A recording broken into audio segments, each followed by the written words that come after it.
I well recall my first meeting with Cardinal Dolan.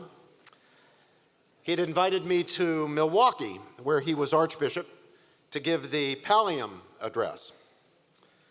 I arrived at the Chancery and was politely taken into his office. There we were, two shy, retiring, painfully introverted, withdrawn personalities. He rose and said hello, and then sat back down at his desk. I sat down in a chair opposite him. He fumbled with his pectoral cross, obviously trying to think of something to say. I stared at my shoes. After 90 seconds or so of awkward silence, he asked, "Would you like a glass of water?" "No, thank you," I replied, still staring at my shoes. Another 60 seconds passed in silence.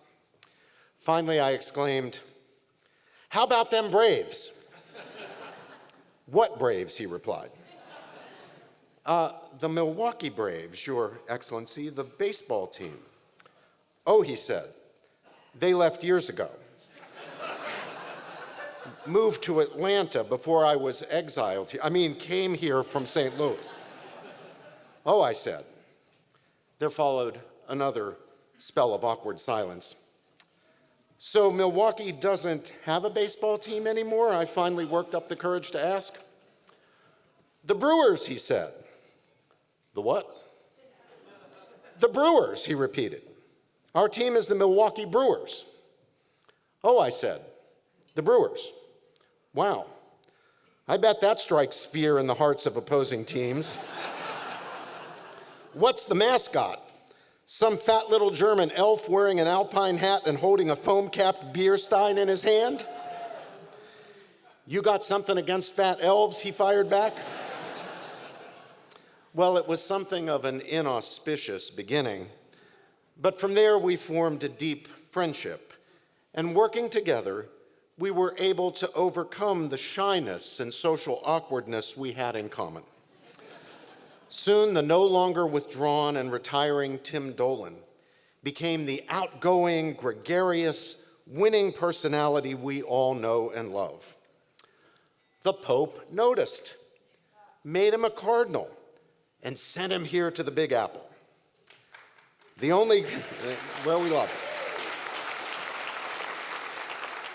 it. The only question then became whether he would become Pope himself or decide who the next pope would be. Some said, "An American will never be made pope." "Oh yeah," said Cardinal Tim, and the rest is history.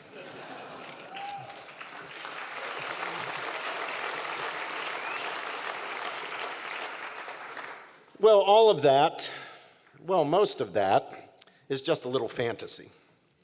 The truth, of course, is that His Eminence, Timothy Cardinal Dolan, has given a lifetime of service to the church, to the sheep of the flocks he's served, to the people of all faiths of the cities in which he has served, to our nation, and to the world. He has, by precept and by example, taught the meaning of the gospel and promoted its principles and values. Central among those principles and values are religious freedom and the rights of conscience, rights central to our dignity as human persons, rights we possess simply by virtue of our humanity.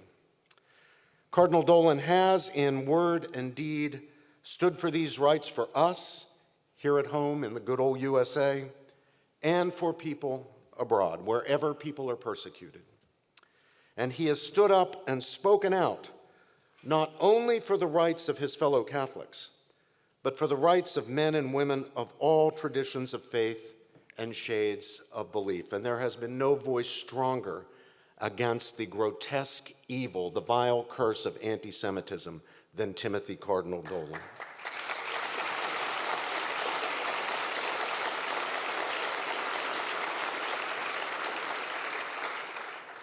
And it is for those reasons that we are here tonight to confer together upon Timothy Cardinal Dolan Becket's Canterbury Medal. Your Excellency, Your Eminence, come forward.